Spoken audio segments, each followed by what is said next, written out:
I actually have 6 things to show. All right, and we are live. Ooh, nice. Welcome to Chillin with my Gnomies, episode 4. How's everybody doing tonight? This week we have Jesse from the YouTube channel Thriftschool, not Thrifty School, Thriftschool. Yep. We got a lot of cool stuff to talk about tonight. Before we get into it, I'll make sure let's do a sound check first. I see it's still loading in the live feed, but as we get some people in here, if you guys can hear us okay, I'm going to have Jesse talk a little bit. Give us a thumbs up in the chat. Give us the thumbs up if you could hear both of us. Both of us. Mr. Gnome over there and Mr. School.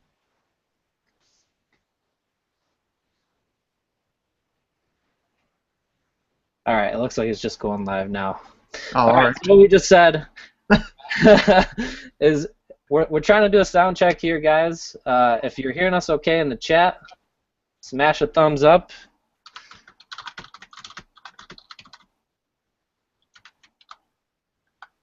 All right, we got good. Okay, 5 by 5. All right, thanks, guys. So, like we were saying, tonight we got Jesse in the house from the YouTube channel Thriftschool. If this is your first time seeing him, we have a link to his channel down below in the description, so go ahead, check him out, subscribe. Yeah, down there. Yep. And, why don't you take over right now? Tell us a little bit how you got started, what you do, how you got started, and where we can find you on social media. All right.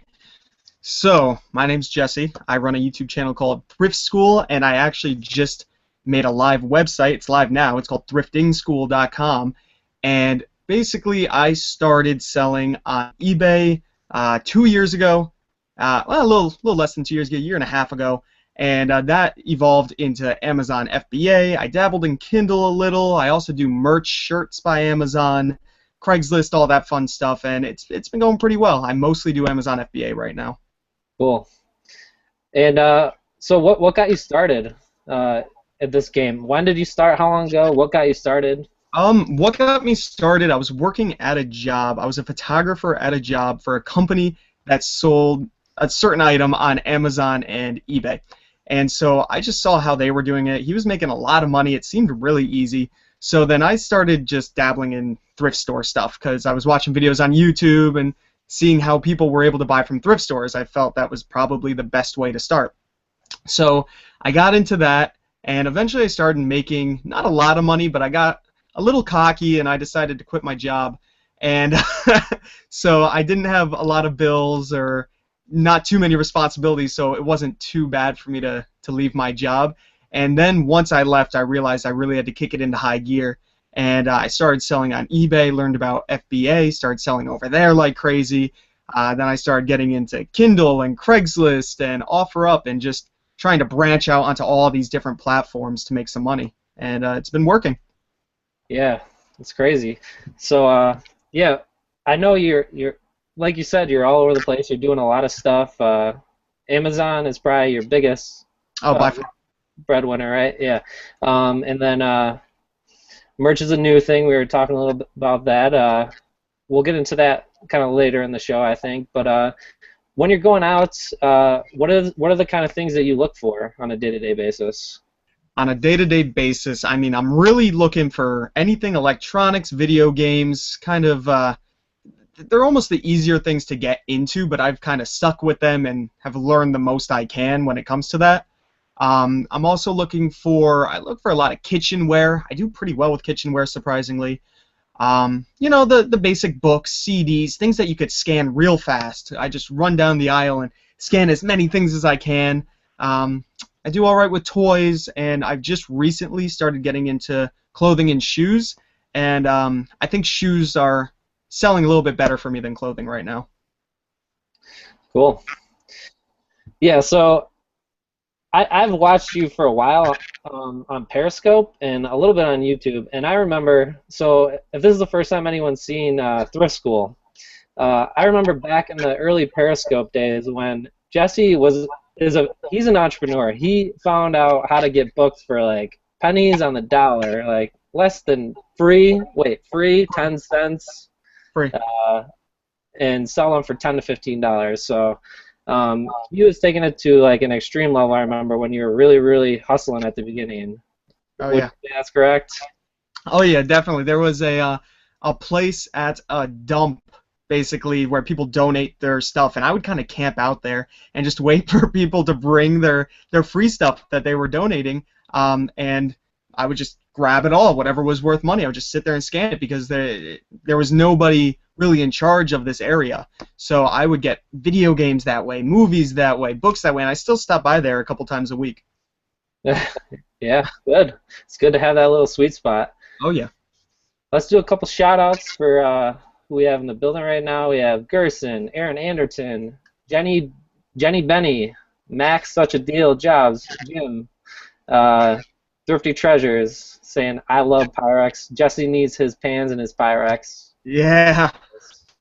So thanks everybody who's out here watching right now. We appreciate it. And anybody who's catching on the replay, appreciate that too. If you want to keep seeing these, smash the like button below for us to let us know you like what you're seeing here. So where can we find you on social media? On social media, almost everywhere, it's Thriftschool, and that's all one word. That's Periscope, YouTube, Facebook.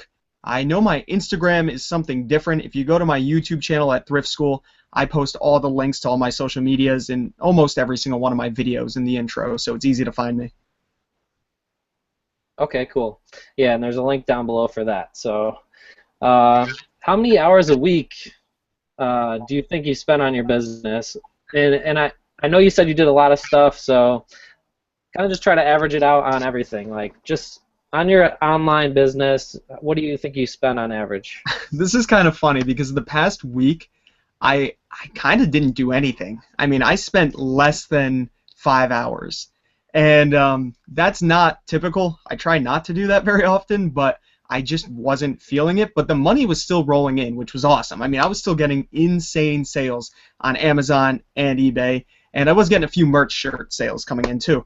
So even when I don't work, I'm still making the money, which is a great thing. But on average, I'd say probably about 30 to 40 hours, depending on how often I go thrifting. Thrifting does take up a lot of time. I don't live too close to thrift stores, so it's about 30 minutes one way, 30 minutes the other way, and then almost an hour to get home. So just driving alone takes up a few hours each day if I decide to go 3 to 4 times a week. So I'd say 30 to 40 hours a week.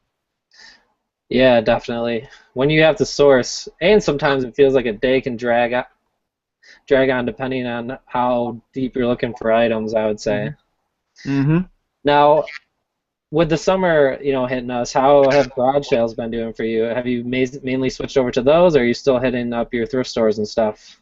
In where I live, there's actually not too many garage sales within maybe a 5-town radius. It's very bad where I am. I'm kind of in the woods, in the boonies, and there's not a lot going on here. I have to drive a decent distance to find some really good ones, but I have been hitting up a few whenever they pop up. I found some great deals. A notable deal that I'd love to share was I stopped at this garage sale about 1 road away from my house, and I left in the morning around 8 to hit up all these garage sales, and on my way back, I was all the way in another town. I come back and notice a sign saying there was one on the road right next to mine. I'm like, oh wow, how'd I miss that? So I end up driving up there, and it was already been going on for hours. And I walk inside their basement where they were having the garage sale, which was an odd spot, and they had a pile of video games that said free. And I was like, how did nobody take these? I went and I started looking through them, and I found Crash Bandicoot, a Super Smash Bros. Melee, a Kirby game, just a bunch of games that are worth almost $100 together for free, and that was insane. Awesome. Yeah, that's crazy. I've never seen video games for free, but Never. Cool. All right, so we'll see if we have any questions, and then let's get into showing off some of the good sales you've had. Sure. We had Max, Such a Deal Jobs, which is his name's Jim. He said, "Tell us about some of your insane sales." Some of my insane sales? Yeah. All right, I can name. I'll name 2 right now, but I actually have a really insane sale that we're gonna screen share soon. One of them would be a sealed Sony CD player. I talk about this a lot, and it's because it was my biggest sale, I believe. It was a sealed Sony Walkman Psych model, and the Psych model actually sells very well used. Also, I think upwards of $50 to $60. I was able to find it for $9.95 at a red, white, and blue thrift store, and I stuck it on Amazon FBA, and it flipped in less than, I'd say, less than 3 days for $399.99. And that blew my mind. That almost $400. And just a few months later, I went out thrifting with Greg, the valet picker, and I find a sealed Sony Walkman AM/FM player in a cart at that thrift store, and I threw that on eBay, and it actually sold for $178. Not too long ago. So those were insane. Sealed Sony stuff is just insane. Nice. Yeah, so you'd say, I've heard to still look out for the Walkmans, right? The old Walkmans, even if they're not in the Oh, definitely. in the case. Even if they're used. Okay, cool. So why don't you go ahead, take over the screen, and we'll get right in these 5 items, and we'll answer some questions as we go through. But take it away. All right, so let's screen share right now. Here we go. So I'm screen sharing down here. Am I on the whole screen right now? Yep. All right, perfect. So this is one of the big ones. I wanted to start big. This is something that I found at a town-wide garage sale for $3. These are Rock Band drum silencers. I definitely recommend finding these. Looking for them. I mean, finding them is a challenge in its own, but I was able to sell them for $150. And if we click on the link to take a look at what other people are selling them for, this is the crazy part. New, they're going for $175, and used, they're going for $34. I actually sold these used, and I wasn't afraid to price high. And the thing is, they were new in the package, but the package was damaged, heavily damaged. There was a big cut down the side, but the item had never been used. And I could have priced it right above this guy at maybe $50 and been happy with that. But I decided I'm going to price just below the new price and see if it sells. And it sold the very same day it checked into Amazon. And that right there was one of the craziest, most recent sales I've had, thanks to not trying to rush to get a quick sale. And I didn't even have to rush because it sold so fast. Next, this one doesn't look like a great sale, but I wanted to compare it. This is a Billy Joel's Greatest Hits audio CD, and I actually picked this up used. I pick up a lot of CDs used because they're easy to scan. For $12.48, but little did I know, I had the exact same one in my inventory as a vinyl, and this one sold for $52.92. That's a big difference. I have that vinyl. You have this vinyl? Yeah. Really?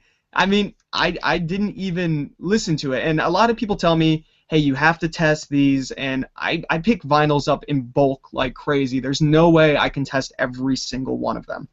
So whenever I find records at garage sales or thrift shops and I fill my cart up with them if they're a good enough deal, I just kind of know to look at them before I buy them, make sure they're not all scratched up. This one was in mint condition, so I didn't have to worry too much. But there are a few that if they look a little too scratched up, just pass up on them. You'll find something great down the road, and this was that. So it shows that different formats sell really well. Vinyl sold better than audio CD in this case. Now, I have a question for you on that. Are you grading? How are you grading those when you send them in? How am I grading them? Are you actually using grading? I don't actually grade them, which a lot of people tell me is very wrong. I should grade them, and I have looked up the grading scale.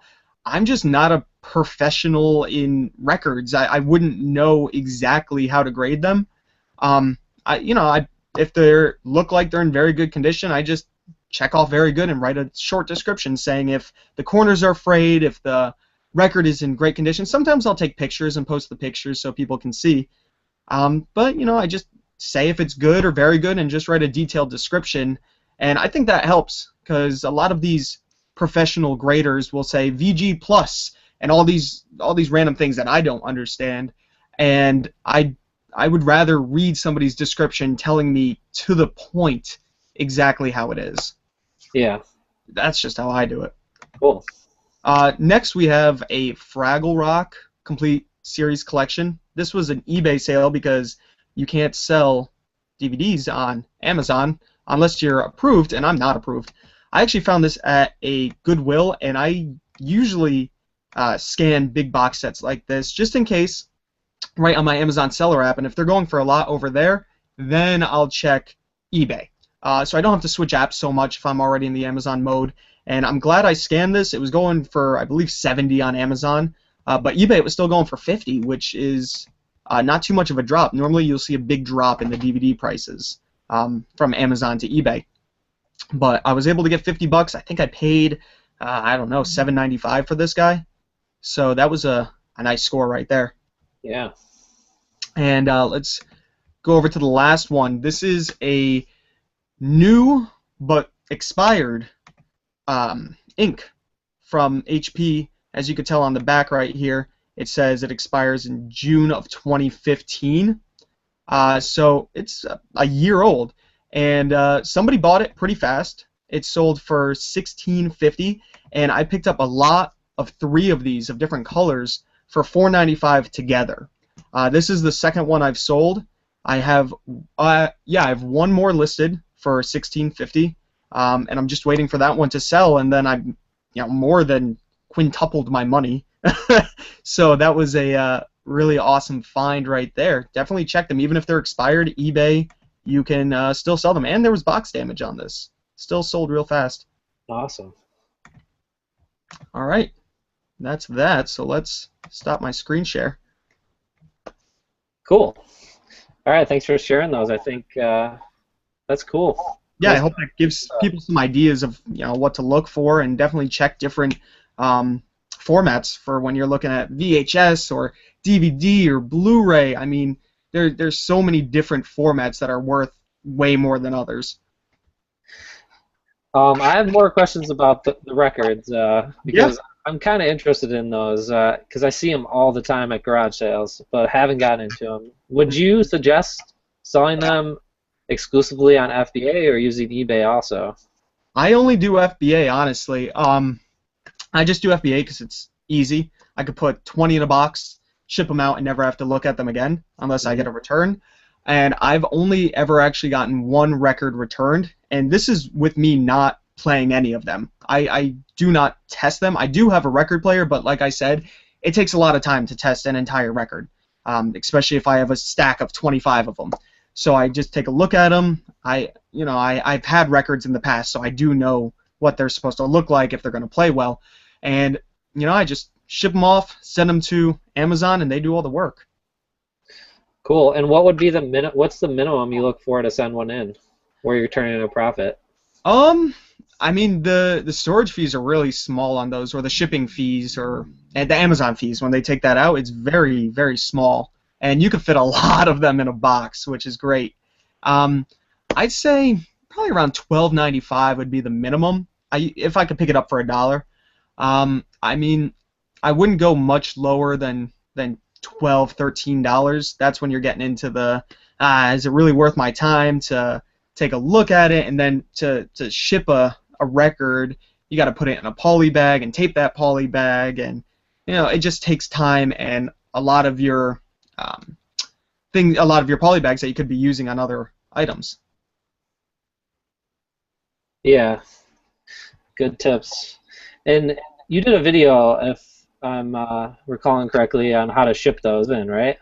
I did. It is my Amazon FBA Q&A video that I actually want to start doing once a week or once every other week. I basically just answered a bunch of people's questions in my comments of my videos all in one video. And one question that I've actually gotten numerous times is how to ship these records. And so I figured I would go through the process step by step on camera, showing you exactly how I prep it, label it, ship it. Cool, man. Yeah. Thanks for those tips. No All problem. right, I've got a couple questions. What are your thoughts on Mercari? On Mercari, I use Mercari a lot, but I use it to buy. I have sold a few things on there. I actually just sold a lot of VHS on there, surprisingly. Did not make a lot of money there. But I do get rid of inventory that has just been sitting around, or things that I get returned from Amazon, and maybe it's not worth it for me to send it back into Amazon, so I'll throw it on Mercari since there's no fees over there at the moment. Otherwise, I try to find some good deals. I look up items that maybe are months old, so I just keep swiping up till I get to the bottom of certain terms that I search and message them and see if they still have it available, and then I could offer them, a dirt cheap price and grab it and send it into Amazon. Cool. That's a good strategy. Yeah. Let's see what else we got. Jim asks, what are those cake/jello molds you sell for crazy prices called? For crazy prices. They're called Wilton cake pans, and I also, what's the other one called? Nordic Ware, I believe, are the two that I've been selling. A lot of people don't know about Nordic Ware. It sells for a lot more, but it takes longer to sell. The Wilton ones sell a lot quicker, and they're still a slow sell, but they sell a lot quicker than the Nordic Ware. But I'd say it averages between $15 and $30 per pan. Cool. Let's see. What size poly bag do you use for your records?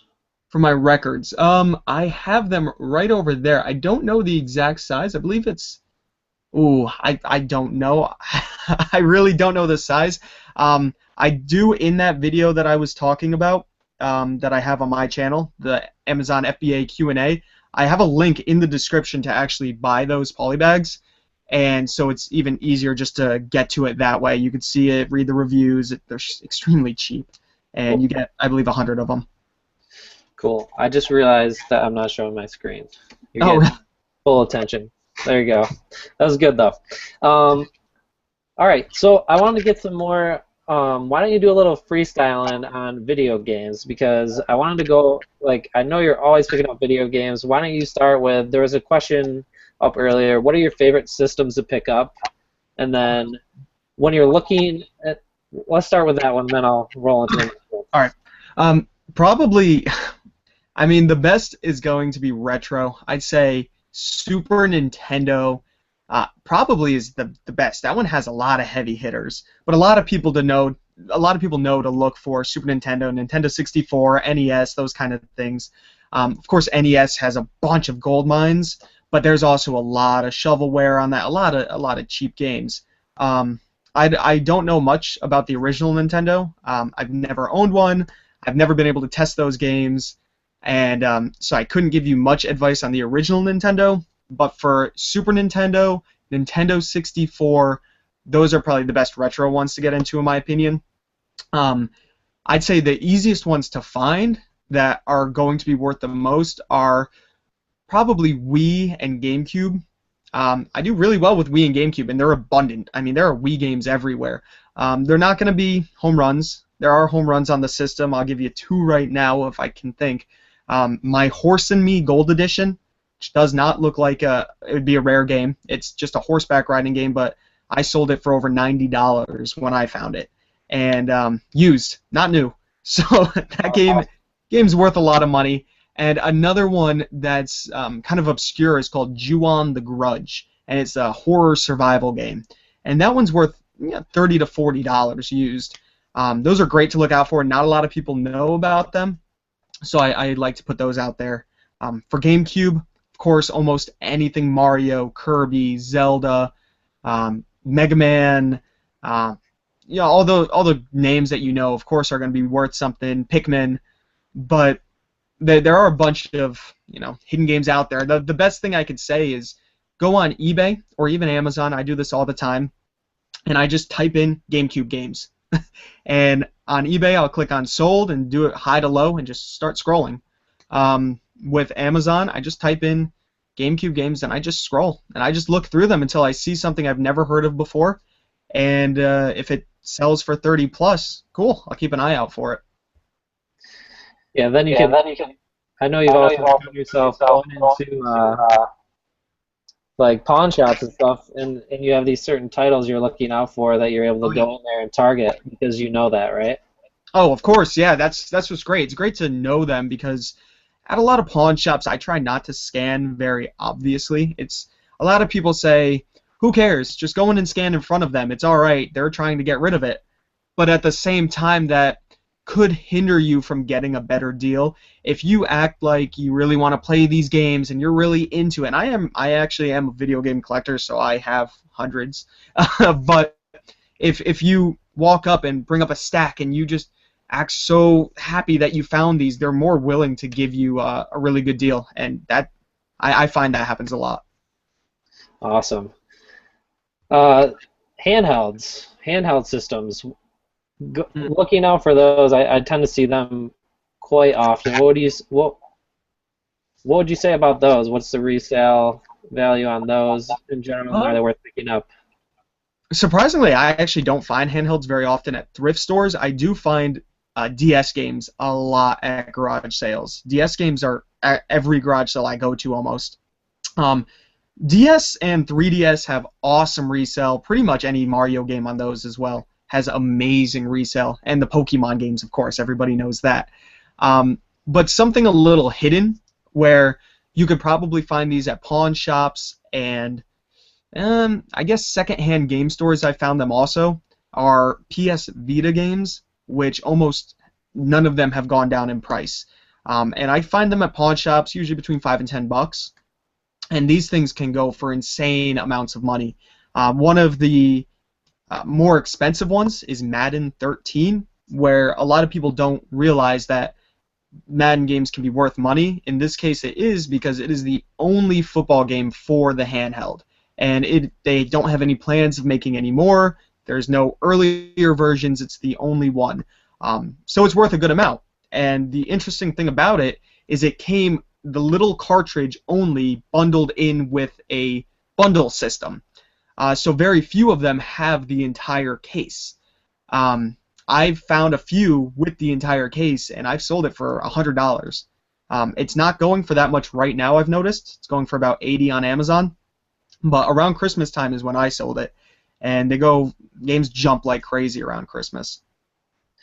Awesome. Cool. All right. We'll start opening up the chat for questions for anyone who wants to ask Jesse a question. I got one already. Greg, the Valley Picker. Yeah. Where did you get your shyness from? My shyness? Where did I get my shyness from? Actually, to be honest, I'm very shy. I really am. I started YouTube, and that was kind of a nice channel, to be honest, to get rid of some of that. Still, when I go into thrift stores, I don't like making scanning obvious. I hate when people are looking at me in thrift stores. I just don't like it. And a really great tip from who is it? Reezy Resales, I believe, on YouTube. He says to wear headphones when you go thrifting so nobody bothers you, even if you're not listening to anything. And I still have yet to do that. I feel like I'm less focused if I have something clogging my ears. I could pay attention to more that's going on. But I'm still shy going into thrift stores, so a lot of people wonder, when you go into pawn shops, how are you going to make a deal, and how do you scan things in a pawn shop? How are you so careful? Same thing at garage sales. Do you scan things at garage sales? And most of the time I don't. Sometimes I try to be really sneaky and I try to scan, but most of the times it's just what's in my head, or I'm taking a guess on something. Yeah. I use my headphones every once in a while when I'm going through like the humongous clothing areas because it helps pass the time, but yeah, people don't bother me if I have a cart full, and then they're like, "What the hell you need all those clothes for?" Exactly, especially when you're picking up a bunch of 3XLs and they're looking at you. What are you doing with that? Yeah. All right. Anyone else got some more questions? I'm sure there'll be more coming in. Throw some questions up in the chat if you got them, guys. If you were to give some advice to someone trying to start, just jump in, we'll say full-time, because I know you and I are both full-time. Mm-hmm. Taking that leap is a little bit tough at first, like just leaving and not doing the 9 to 5. What would your advice be to someone looking to get into the game? I mean, definitely have a good amount of money saved up before you do it because you are going to be broke as can be for the first few months. I mean, you're not going to have any money. And I didn't have any money because I left my job when I did have some money saved up, but nowhere near enough. And I was living in an apartment at that time. I have now moved back in with my father, and I'm in the basement for now to save some money. But definitely, when I was at this apartment with my roommate, it was tough sometimes. I had to find a way to make that rent money, so it forces you to work harder. Make sure you have the time and the means to get places and to buy things, because otherwise you're going to be stuck. Yeah, it's tough, and I think until you get that inventory built up, it's a little tough, right? When you say that, and then once you get your inventory up, it gets a little bit easier because. Yeah. Yeah, that's actually a really good point. I didn't think about that. The inventory, it's not just about money because you're going to make a lot of mistakes in the beginning. It's about already having inventory online that's selling. If you say, oh, I have $3,000 saved up, I'm going to quit my job and start reselling, but you know nothing about it, you are going to buy a lot of flops.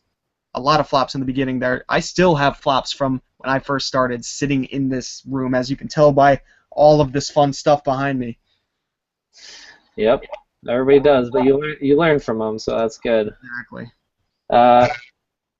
Gerson asked, merchant fulfilled, or Amazon merchant, I don't know.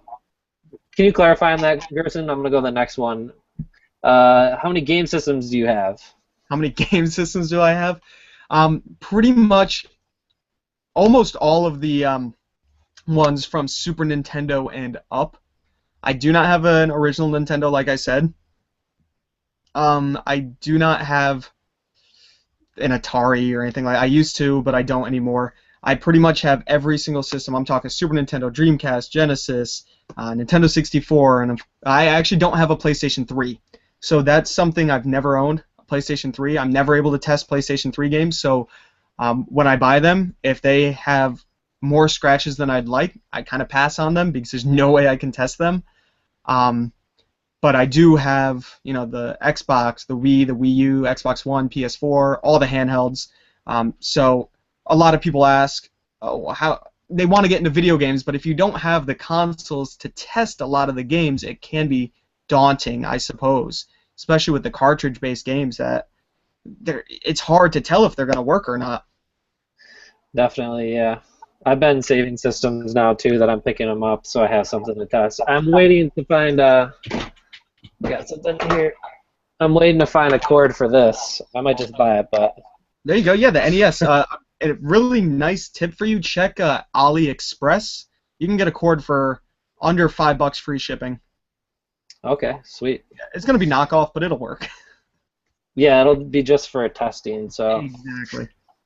What else did we have? What was your worst sale to date? Worst mistake? That's another video I actually want to get into on YouTube into more depth because I've made a lot. I've made a lot of mistakes. I actually have one of my mistakes sitting right next to me. I don't know what to do with them. I don't want to lose all of my money on them, but I'll actually pull it up right now so you can see. These guys right here. These Matchbox car cases.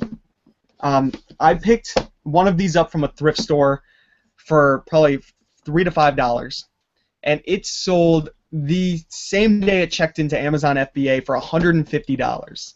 And I was so stoked. I went on eBay and I bought every single one that was selling for $30 and under. Every single one. I mean, we got one here.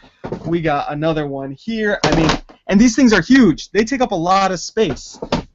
Here's another one. I mean, I have piles of them next to me right now, and they're not cheap to ship.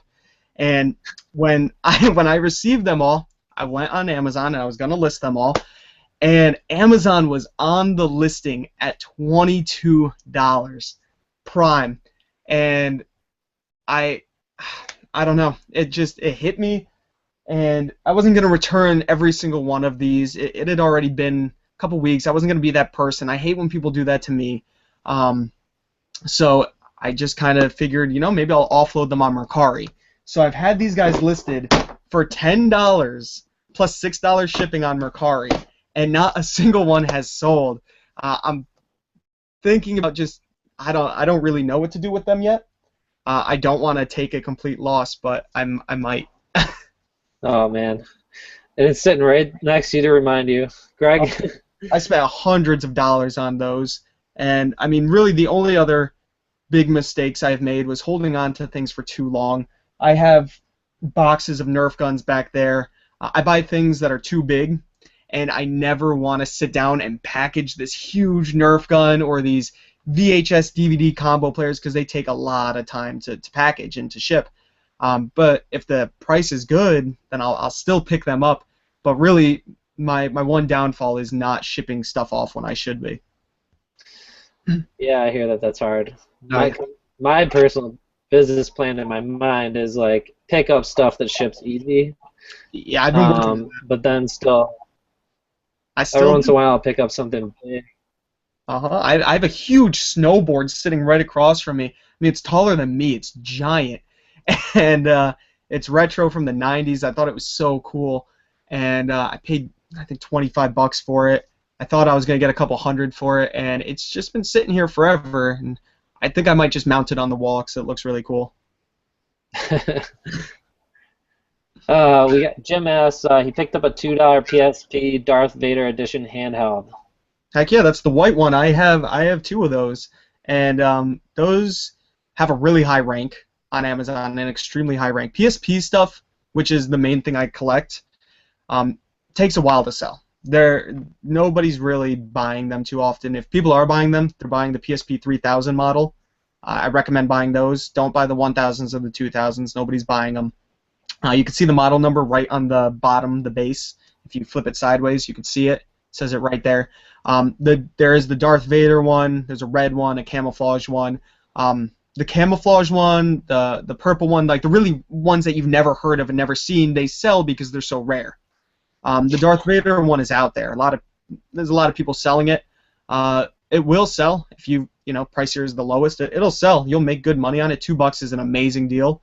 I would definitely recommend getting a game to test because sometimes they won't read games. I have a few PSPs that don't read games, and there's no way to know unless you test it. Yeah, he said he got 5 games in a plastic case with it. Should he sell it as a bundle or separate? Depends on the games. I mean, there's some rare games. One that I could think of that if you have it would be great is called Pocket Pool. And I own this game. I was so happy to get it. It's hilarious. It's a pool game. Doesn't look like it'd be worth a lot. There's a lady on the cover playing pool.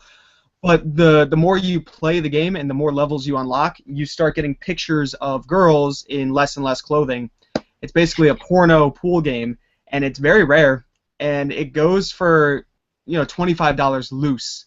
So if you have the case with it also, I mean, it could go upwards. I'm not sure, but definitely more than $25. So that's a interesting game to look out for if maybe you got it. Who knows? Cool. Looks like that's all is coming in. Thrifty Treasure said, try them at Q4, everything sells then. Oh, yeah. I can't wait for Q4. I just want sales to start picking up. Yeah. Cool. All right, so I got a couple rapid fire questions for you, and then we'll hit some more questions up in the chat. Hot dog or hamburger? Hamburger, turkey burger, actually.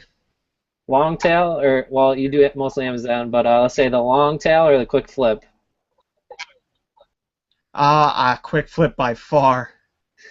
First thing you think about, or first thing you do when you get up in the morning?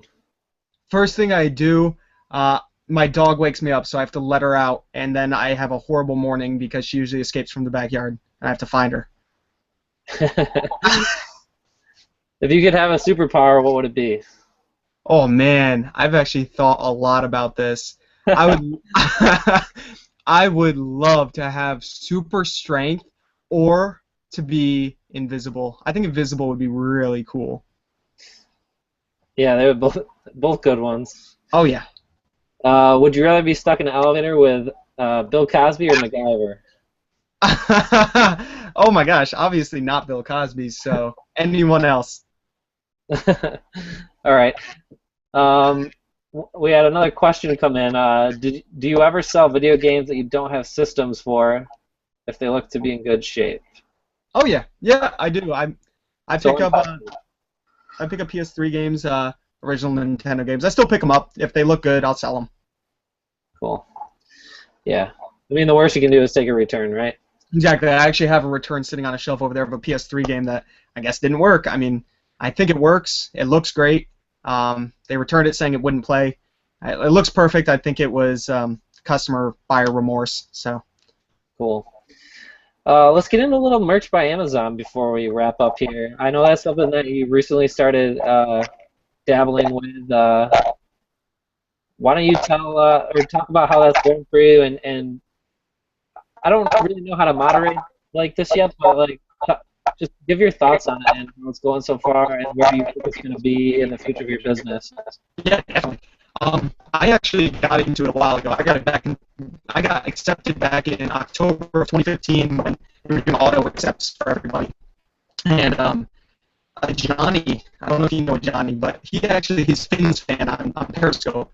He actually called me up one night and said he watched this thing with Chris Green and they were talking about it and he thinks it's going to blow up. So I signed up for that night. And for some reason, I was just so amped about it. I didn't want anything to happen to it. So I signed my girlfriend up also. And so Hey, Josh, I think your mic is chopping up. oh, is it over here better? Try again. Is it better now? No. Maybe you can are you able to repeat that quick? Let's see. Yeah. 1 sec. Let's reset the mic real quick.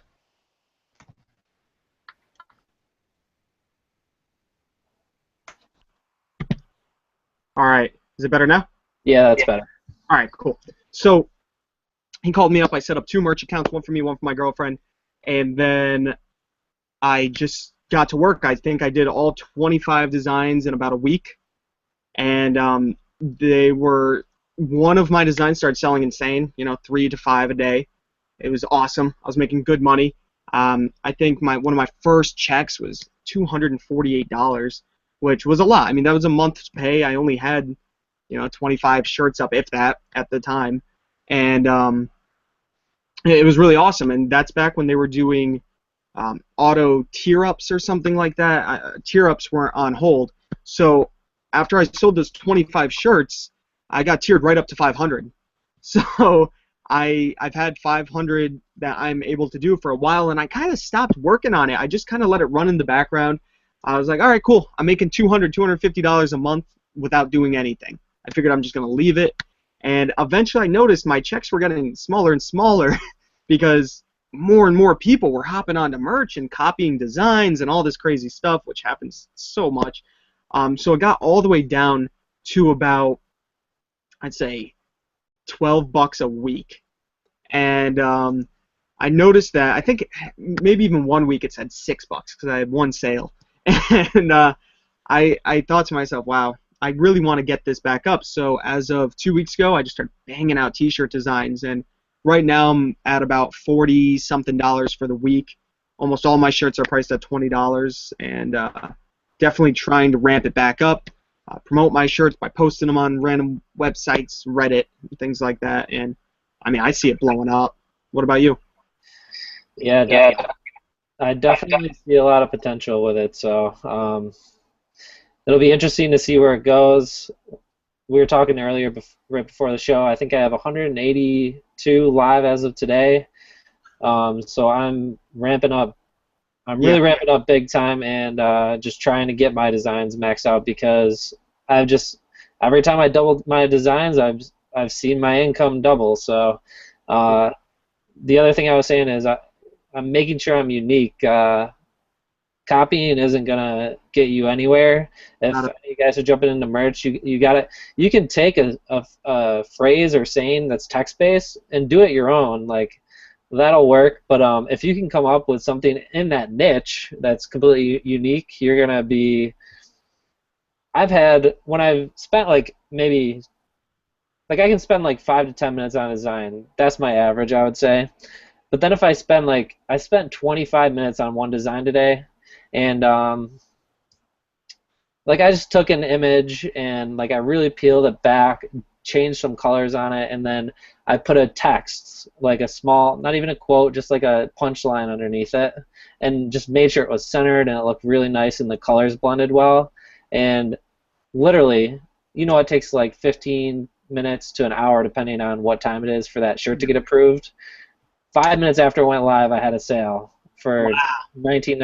I priced them at 19.99. Some of them at 16.99. It depends on how much if I feel like I didn't put enough work into the design, I'll price it at 16.99. Like I'm not gonna throw a text-based shirt out there for 19.99 because I think would I pay $20 for that shirt? You know. So I just try to put myself in the buyer mentality, and at the same time, I'm like, when I'm designing it, I've started designing stuff. I don't know about you, and then I've been like, oh, this is shit, and I just completely delete it, and then I just Oh, go come up with a new idea. oh yeah, there's been times where I'll be designing a shirt for feels like 30 minutes, and then I get it and I save it and I upload it to the uploader, and as I'm picking the colors for the shirt, I'm really looking at them. Wow, this does not look that good. And sometimes I'll post them just because I got that far. Like I have 500 slots to fill. Might as well just throw it up. I already did all this work. But there will be other times where I just feel like I don't even want to post it. I just say, this is garbage. Why did I waste so much time? I'm not skilled at Photoshop. I learned Photoshop while I was doing merch. I'm still learning. I don't know much about it. Most of my designs are text-based. I I watch YouTube tutorials and I just sit here for hours and I just learn how to do the most simple things, and I forget how to do them a week later because I don't do it for a week because it was for one t-shirt, and then I have to watch the video again. It's tedious if you don't know how to use Photoshop, but it's worth it in the long run. I just installed Photoshop last Friday and opened it up, and I got overwhelmed and closed it down. I really want to learn it because I know I can do a lot more with it, but I use GIMP, which is a free program. I don't know if you've heard about that, but it's really easy to do the simple stuff, and the only thing that's a pain is doing text. So I actually use an external program to do my text, drag it in, then strip the background off my text, and then kind of layer it. Extra steps. It's extra steps. So and I know it's really easy to do different text and fonts right in Adobe, right? If you figure it out. So easy because you have the I'm sure in GIMP same thing, you have the merch template, so it's already the exact size with the clear background, right? And that's what you do all of your design right on. Okay. Yeah, exactly. Exactly. So with Photoshop, I mean, that pops up and you just click on the text tool, click on that blank space, and you can just type right there. It just shows up, and you could resize and do all this just by a couple clicks of the mouse, which is awesome. And I mean, a text design for me, if I'm thinking of one word or a quick phrase, will take maybe 30 seconds to make a shirt. That's all right. So I'm gonna have to get on that on my free time. Valley Picker goes, you guys might as well be speaking Spanish right now. You lost me. I know, if you're not in the merch sphere or not really interested in it, I could see how this might sound boring, but I definitely recommend looking into merch. Watch YouTube videos on it. It's almost just as fun as thrifting, because once you think of an idea, it's almost like finding that golden nugget that's hidden underneath something. And then you just throw it on a shirt, throw it up, and you just wait for that thing to sell. And the cool thing about it is it's like having a replenishable. It could sell over and over and over forever, and it's awesome. It is. I'm having fun with it. Got a couple questions for merch. Let's see. Are your designs more picture-based or text-based? Mine are more text-based. How did the turtle shirt design do? Whoever said they were going to buy it, I don't believe they bought it. It was a quick design. I made a turtle shirt on Periscope for some people that wanted to see how it was. Oh, you just sold one. Yeah. I wanted to see how I wanted to show everybody how easy it was to throw up a T-shirt. So I held my phone in between my knees right here, and I just did one really quick so everyone could see it live. Banged out a shirt. It was not that great in my opinion because it took me 10 minutes or less. And I threw it up on Amazon, and a lot of people in the comments actually really liked the shirt. And I've had it up. It's called Turtle Lettuce, I believe. I gave it its own brand name. And you could find it, I think, by just typing in Turtle Lettuce T-shirt on Amazon. I don't know if I'm the only one. I did zero research on it, but you might be able to see it. Just since this is probably new for some of the people that follow us, I think we looked for or heard from someone else in the online space. How many people in here have heard of Merch by Amazon? I see Brian was approved since last year. Because if you guys haven't heard of it, I'm going to show an example of a shirt real quick for you guys. Definitely. I'm actually going to start making shirts tonight because I'm motivated now. I am. I'm thinking of ideas right now as I'm speaking about it. It's cool. I have it. Okay, so there's a couple people in here. I'm going to pull one up real quick for you guys. I know some people are waiting to get approval.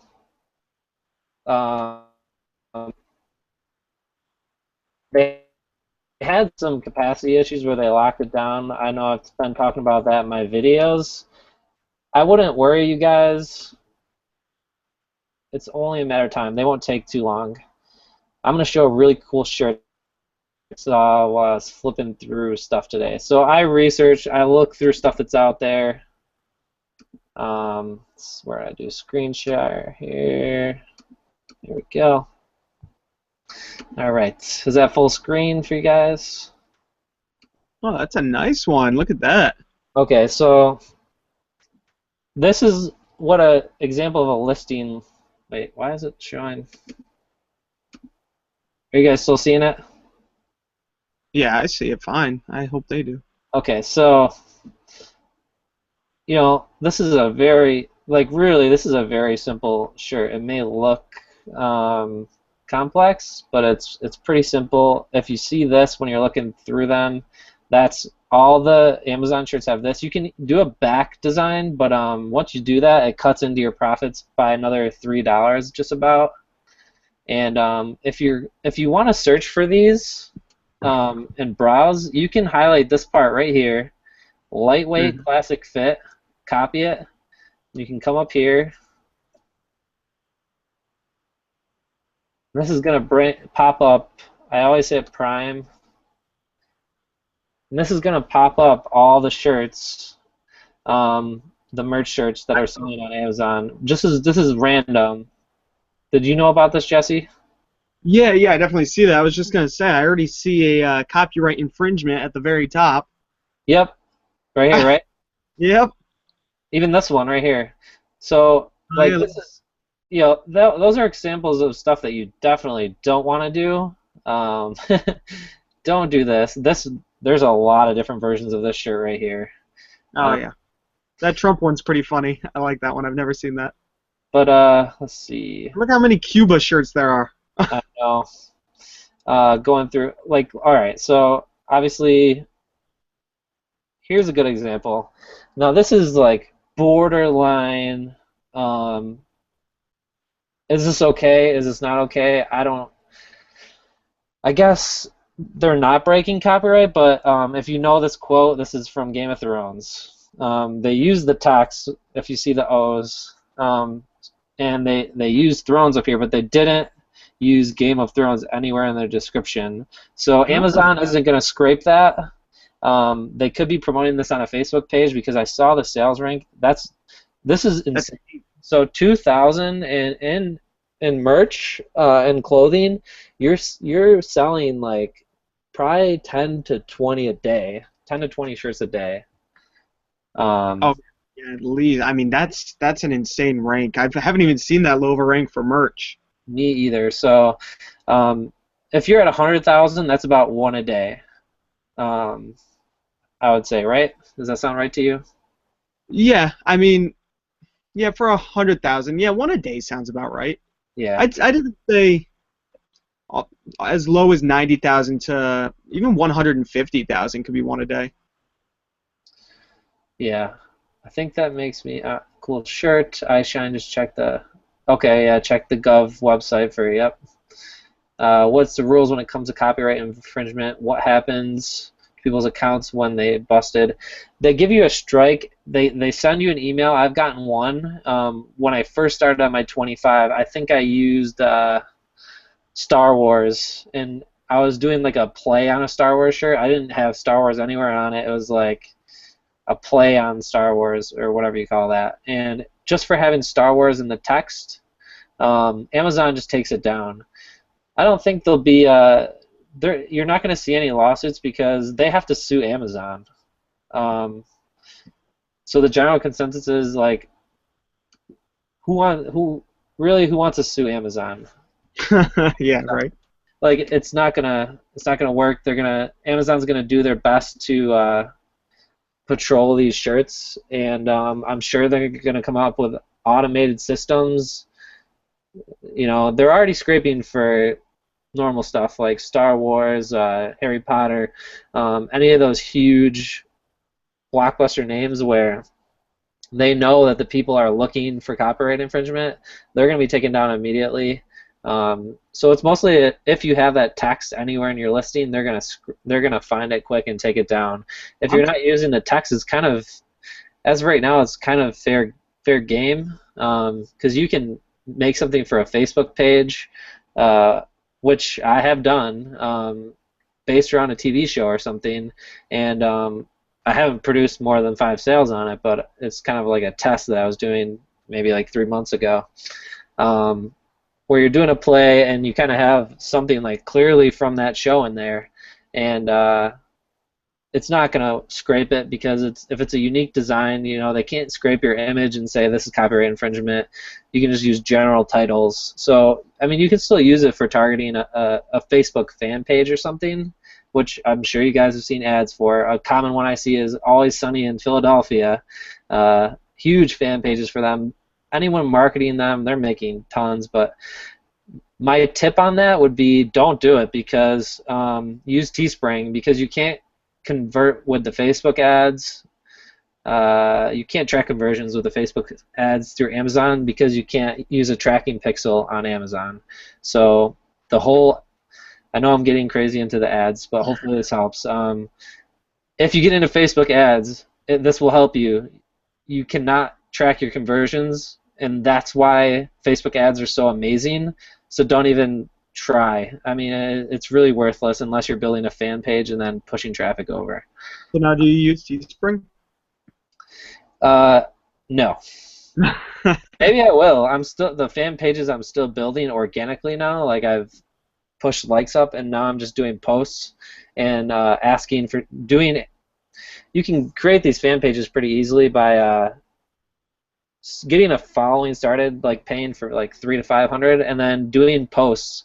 And a good example for this is uh, take a show, and I'm going to use Always Sunny because I'm not in this niche. So, say you take Mac, Dennis, D, what are the other ones? Frank. Charlie and Frank, and you put them up there and you say a picture. Now this is a classic way. I mean, anyone that's getting this is really good internet marketing stuff. Slap a picture on there. Say, hey, the new season's coming up.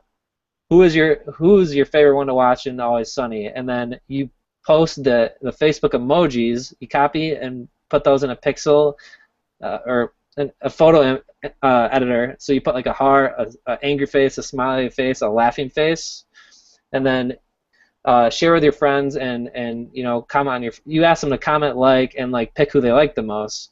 So they're kind of voting for the characters, you know. So it encourages engagement with your post, and then all their friends can see that they're engaging with it on their timeline. So you're also getting reach, like this huge reach. You'll get like 3 to 10,000 depending on how the post does. And then once they like your post, you can invite them to your page. So free Facebook marketing tip. Ooh, I know nothing about Facebook marketing. That's really interesting. And you can do that with your. I don't do it with my page for Treasure Gnome, but you know I could, but I try to keep it straight, good info for you guys. So. Yeah. Ooh, I'm gonna have to talk to you more about that. Uh, all right, a couple more questions we'll get to, then we're going to wrap this up because we're getting on an hour here. if I didn't have a beer company's name or logo, should it be infringing? That's one that's tough. Like I think I know what you're talking about, Tim. Like a Heineken layout, and then maybe like A uh, different there. yeah, and then maybe it says like Beer Belly Brewing Company or something like that. Uh, wonder if you make a copy of something. Weird Al does. Yeah, like a parody. I think that's fair game. It's fair game, but not if you sell it. That's how the copyright infringement thing reads, I guess. So you can do it for fun, but you can't collect royalties off of it. Alex asked, "Do I pay for images, stock photos, or do I just steal them?" I have paid for a couple images, and then the other ones I use Creative Commons stuff that you're able to you can search Creative Commons and Google it. There's a couple different types. You only want to use Creative Commons images that you are able to use for redistribution. That means you can use them on anything that helps you make money. Does that make sense? Kind of makes sense. Is there a difference between commercial and print use? You have to make sure it is okay to print. Yeah, that's like what I'm saying. You can look out for that kind of stuff. I have my Facebook accepted for higher ranks with my business license. No, I don't know anything about that, iShine. Cool. Well, thanks everybody for coming out tonight. I'm not going to run this over an hour because it'll get dragged on. There's so much stuff we could talk about, but Jesse, thank you so much for coming out. If you guys haven't subscribed to his channel yet, go right down here. There's a link. Head on over there. He's got a lot of good stuff, and yeah. Awesome. Sounds good. Thanks for having me, man. Yeah. All right. Everybody have a good night, and I don't know who the next host is or guest I'm going to interview yet. I'm probably going to do it next Monday. I'll announce it this week through my Facebook, and we'll hope to see you then.